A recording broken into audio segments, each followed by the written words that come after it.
ও আমার একটা হৃৎপিণ্ড, সেটাই আল্লাহ নিয়ে গেছে। পরশুদিন বলছে, বাবা আমার একটা বরখা কিনে দাও। আমার স্যান্ডেলটা দেখেন 3 বছর পুরাতন ছেঁড়া, কিন্তু আমি আমার স্যান্ডেলটা পাল্টাই না, সেলাই করে নেই, কিন্তু আমার বাচ্চাদেরকে আমি কষ্ট পেতে দেই না। শুধু একবার বলছে, বাবা লেচে খাবো। আমার মেয়ের মোবাইলে আমার নাম হলো 500 ছবি আছে। আমি এখনো সাহস পাইনি আমার মেয়ের একটা ছবি বের করে দেখতে। আমার সে সাহস নাই।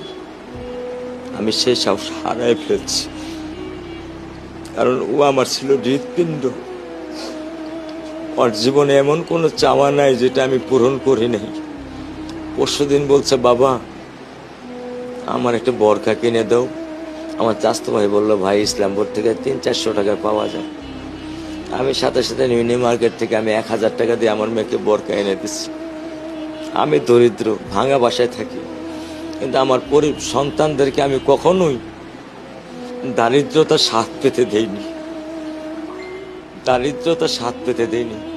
আমার বড় মেয়েকে এখন আমি সেলোরার থেকে জামা কিনে দিই। আমার স্যান্ডেলটা দেখেন 3 বছর পুরাতন ছেঁড়া, কিন্তু আমি আমার স্যান্ডেলটা পাল্টাই না, সেলাই করে নেই, কিন্তু আমার বাচ্চাদেরকে আমি কষ্ট পেতে দেই না। শুধু একবার বলছে, বাবা লেচে খাবো।